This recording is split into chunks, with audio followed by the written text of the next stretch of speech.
امریکہ اور چینی صدور کی ملاقات، گفتگو کا فائنل راؤنڈ۔ صدر ڈونلڈ ٹرمپ بیجنگ میں یانگنان ہائی پہنچ گئے۔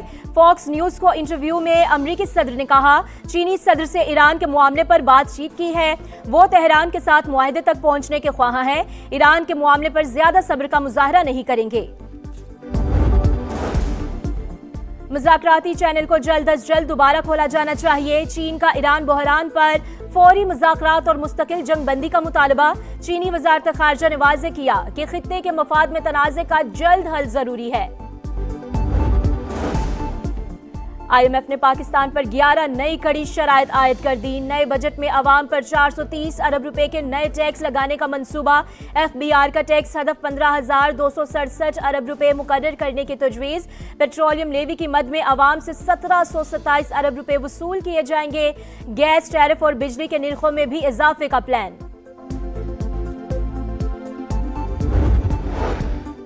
اور کراچی میں ہیوی ٹریفک سے اموات کا سلسلہ تھم نہ سکا۔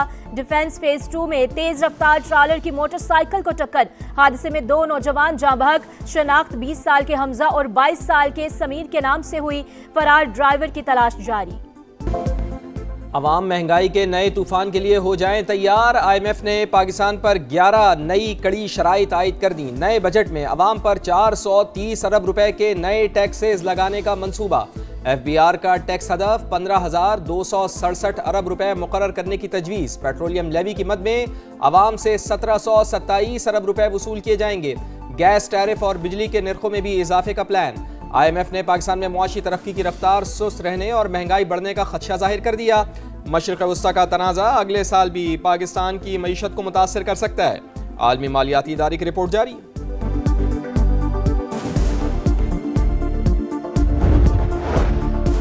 آئی ایم ایف کا عالمی معیشت سے متعلق انتباہ، جنگ کے باعث عالمی ترقی کی رفتار متاثر ہونے کا خدشہ۔ رپورٹ کے مطابق جنگ طویل ہونے سے عالمی شرح نمو میں مزید کمی اور مہنگائی بڑھنے کا امکان ہے۔ تیل کی قیمتیں زیادہ عرصے تک بلند رہ سکتی ہیں۔ آئی ایم ایف کی چیف ترجمان نے کہا ہے کہ عالمی معیشت بتدریج منفی منظر نامے کی طرف بڑھ رہی ہے۔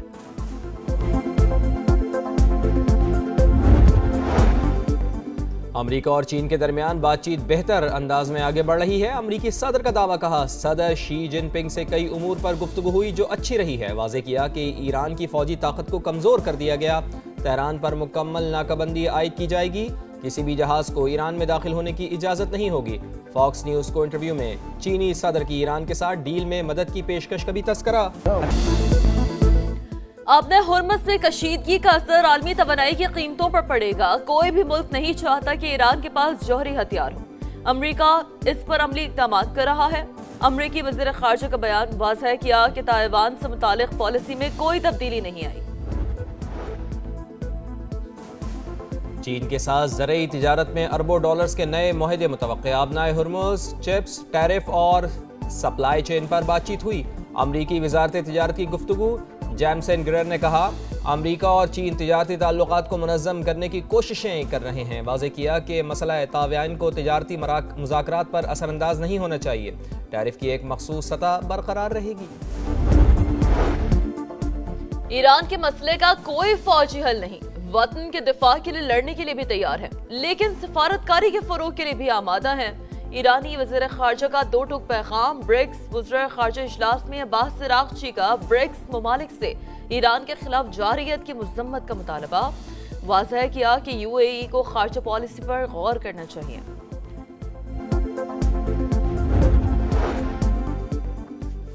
ایرانی عوام نے ثابت کر دیا کہ قومی یکجہتی ہی مشکلات پر قابو پانے کا واحد راستہ ہے۔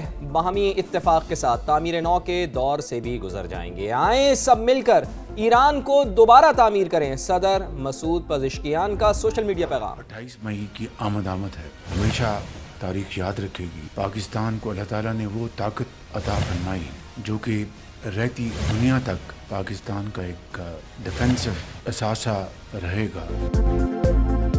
ایٹمی قوت جارحیت کے لیے نہیں، ہمارا دفاعی اثاثہ ہے۔ دنیا پاکستان کو ذمہ دار ملک کی حیثیت سے جانتی ہے۔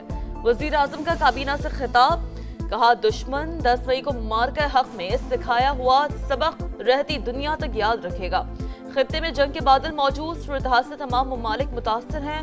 شہباز شریف کا ملک کو معاشی قوت بنانے کا عزم، کابینہ نے گندم کی خرید و فروخت کے مسائل پر کمیٹی تشکیل دے دی. پرائیویٹ حج آپریٹر کے احتساب کا نظام وضع کرنے کی منظوری. کانسٹیٹیوشنل امینڈمنٹ وزیر اعظم صاحب یا ان کا لا منسٹر یا کوئی اور لانے چاہتے ہیں, وہ اس دن سے لے کے ابھی تک ہمارا بات نہیں ہوا. کل کا مجھے نہیں پتا کہ وہ پھر سے آئیں گے, لیکن ابھی ایسی کوئی بات. ابھی تک پاکستان پیپلز پارٹی سے 28ویں آئینی ترمیم سے متعلق کوئی بات نہیں کی گئی. کل کا کچھ علم نہیں. بلاول بھٹو زرداری کی پارٹی کے پارلیمانی اجلاس کے بعد میڈیا سے گفتگو. کہا ملک کو معاشی بحران درپیش, عوام مہنگائی سے پریشان, نئے بجٹ میں بھی مشکلات ہوں گی, حکومت کو ریلیف کا فیصلہ کرنا ہی ہوگا. کیا 18ویں ترمیم رول بیک کی جا رہی ہے؟ بیرسٹر گوہر کا حکومت سے موقف واضح کرنے کا مطالبہ. میڈیا گفتگو میں پی ٹی آئی چیئرمین نے کہا پہلے ہی 26ویں اور 27ویں آئینی ترمیم متنازع ہیں, صوبوں کی حق تلفی نہ کی جائے. قومی اسمبلی میں اظہار خیال کرتے ہوئے بولے عوامی مسائل کی نشاندہی کرتے ہیں تو مائک بند کر دیے جاتے ہیں. ڈپٹی اسپیکر معاملے پر رولنگ دے.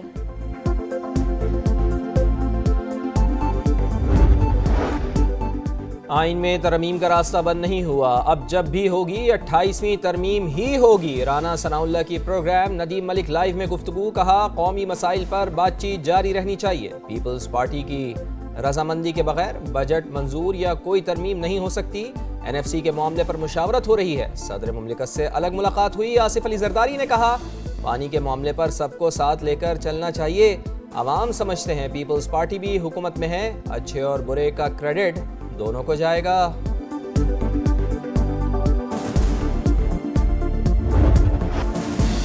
زہر کا بیوپار, بڑے بڑے خریدار, پنکی سے کون کون رابطے میں تھا, پردہ اٹھنے لگا. اداکار, ماڈلز, بعض سیاسی شخصیات اور ان کے اہل خانہ شامل.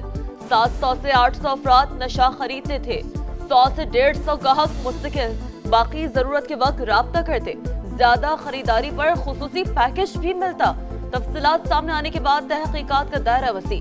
وفاقی ادارے کی معاونت بھی حاصل کر لی گئی. منشیات ڈیلر کے مطابق سابق شوہر رانا ناصر کے اداروں سے تعلقات تھے. ایک سیاستدان کے ذمہ 5 لاکھ روپے قرض بھی واجب الادا. گیزری اور بورڈ بیسن پولیس اسٹیشنز کو لاکھوں روپے رشوت دینے کا بھی دعویٰ. ملزمہ کی گردوں میں تکلیف کی شکایت. پولیس سرجن آفس میں معائنہ. عدالت پیشی کے موقع پر شاہانہ پروٹوکول کی تحقیقات. 10 افسران اور اہلکاروں کے بیانات ریکارڈ کر لیے گئے. برطانوی وزیر اعظم کو ایک اور دھچکا. وزیر صحت ویسٹ اسٹریٹنگ نے بھی استعفیٰ دے دیا. کیئر اسٹارمر پر عدم اعتماد کا اظہار. پارٹی قیادت کے لیے بھی نااہل قرار. لیبر پارٹی کی قیادت کے لیے متبادل سامنے آ گیا. گریٹر مانچسٹر کے میئر اینڈی پرینہم نے ضمنی انتخاب لڑنے کی حامی بھر لی. جارج سائمنز کا پارلیمانی نشست سے دستبردار ہونے کا اعلان. اینڈی پرینہم کے لیے ضمنی انتخاب میں حصہ لینے کی راہ ہموار.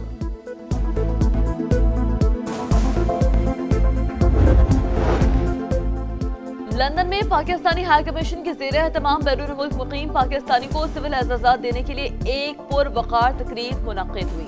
تقریب میں پاکستانی کمیونٹی, سفارتی حکام اور میڈیا نمائندگان نے شرکت کی.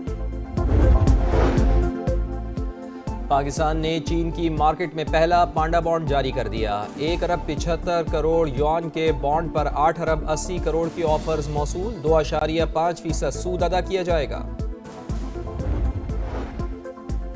غزہ میں اسرائیلی جارحیت تھم نہ سکی. صہیونی فوج کی بمباری میں 4 فلسطینی شہید. عرب میڈیا کے مطابق بچوں سمیت کئی فلسطینی زخمی بھی ہوئے.